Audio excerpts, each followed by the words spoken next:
Qualifying for tomorrow's Belgian Grand Prix at Spa-Francorchamps in southern Belgium. This is a racetrack where all the greats have won, and the real greats have won frequently. Jim Clark was a multiple winner here. Ayrton Senna won here 5 times. Fangio, a multiple winner as well. And this guy, he's won it a few times, 5 times in total, Michael Schumacher. Could have been more.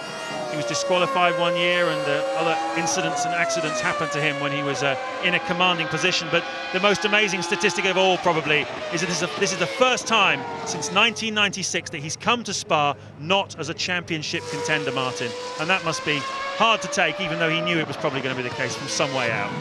He seems to be in moderately good spirits, though, doesn't he? And reading various interviews about him and his, oh yeah, my life's great, the kids are great and everything. You know, I keep reading what I'm doing out and about, but which house I've bought, and it's all laughable. He just seems totally relaxed about it, almost as if it's maybe a pressure off his shoulders and he can regroup and come again, because I'm sure he'll be there somewhere next year.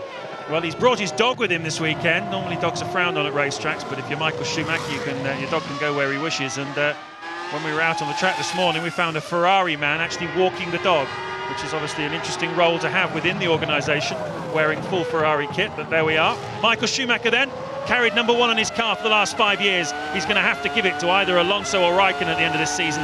Let's see how he tackles Eau Rouge. No shortage of commitment, I'll guess. Rock on, Michael. Fantastic. Yeah, looked wonderful, didn't it? I mean, Michael's kind of, during the week, he's handed the crown over, really, hasn't he, to Alonso. He's okay, a worthy. He's pretty convinced Alonso's got it in the bag. Well, I remember when Alonso was the test driver for Renault back in the 2001 season. Michael Schumacher was running alongside him at various tests, and he picked him out then as a future champion. I remember his right-hand man telling me that Alonso was a guy that Michael had his eye on for the future, and now here he is. It looks like he's going to be the first man to win a World Championship whilst Michael Schumacher is still around after this Ferrari era. But Schumacher's still got some fight in him. Tackles Pouin. That's a good point, actually. They were all hoping and praying they can get a win under their belt before Michael departs, to give it credibility, basically. And as you say, either Alonso or Raikkonen is very much going to enjoy that moment. The second part of Stavolo, look at that, he's 7/10 up. This is more the kind of lap times we were expecting to see, James. And Michael really, really attacking this track now.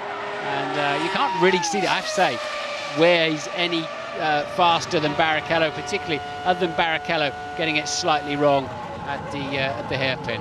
Yeah, Barrichello making that mistake at Rivage. Here we have that sideways camera angle. It makes the distance between the driver's helmet and his hands seem foreshortened. It looks like they've got a real bend in the elbow. Here he goes then across the line, and that's comfortably fastest for Michael Schumacher, a 1:47.4, almost 0.6 of a second faster. Michelle Yeoh there, the Bond actress, married to Jean Todt now, the boss of Ferrari. She liked it, and that puts Michael quickest, compared this morning a 47.7. So